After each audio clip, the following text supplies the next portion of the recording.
আজ একটু অন্যরকম রান্না করলাম। নমস্কার বন্ধুরা, মনের স্বাদ কাহনে সকলকে অনেক অনেক স্বাগত জানাই। আশা করছি সবাই খুব ভালো আছেন। আজকে একটু পোলাও রান্না করব। না, কোনো অনুষ্ঠান কিচ্ছু নয়। আমার হাজব্যান্ড যাবে ইলেকশন ডিউটিতে, তো কি টিফিন নিয়ে যাবে, তাই ভাবলাম যে একবারে একটু পোলাও ভাত করে নিই। তাহলে কি হবে, খেয়েও যেতে পারবে, নিয়েও যাবে, আর আমাদেরও খাওয়া হয়ে যাবে।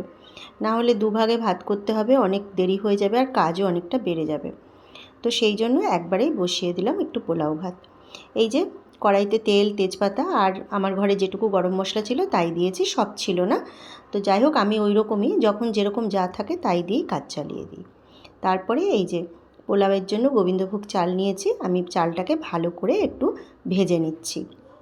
যখনই বেশ একটু কটমটে মতো হয়ে যাবে চালটা, ওর মধ্যে একটু আদা রসুনের পেস্ট আমি দিয়ে দিয়েছি। আর আজকে আমি পেঁয়াজটা ভাজতে ভুলে গেছি, তো আমি পরে ভেজে নেব। তো তারপরে এই যে পরিমাণ মতো জল দিয়ে দিলাম, আর আমি অল্প ঘিয়ে কিন্তু বানাবো, বেশি ঘি আমি ব্যবহার করব না। তারপরে দিয়ে দিচ্ছি নুন, দিয়ে জল দিয়ে ভালো করে একটু ফুটে উঠেছে পরে আমি এটাকে ঢেকে দেবো। আর এর সাথে খাওয়ার জন্য একটু অন্য রকমের জিনিস করলে ভালো হয়, মাংস টাংস, ডিম কষা এসব করলে ভালো হয়, কিন্তু মাংস সে নিয়েও যাবে না, খেয়েও যাবে না, আর আমিও দেবো না তাকে এই সমস্ত খাবার। তো সেই জন্য ঘরে আছে মাছ, আমি মাছ করে দেবো। আর বন্ধুরা, এই যে জলটা যখন টেনে গেছে দেখুন, ভাতটা কিন্তু আমার একদম ঝুরঝুরে হয়ে গেছে। আর আমি ওর মধ্যে কাজু কিশমিশ সবই দিয়ে দিয়েছি। ব্যাস, এইবারে একটু নেড়ে চেড়ে দিলাম। এইবার আমি এটাকে ঢাকা দিয়ে কিছুক্ষণ একদম আঁচ কমিয়ে রেখে দেবো। ভালো মতো চালটা সেদ্ধও হয়ে যাবে আর ভাত কিন্তু ঝুরঝুরে হয়ে যাবে।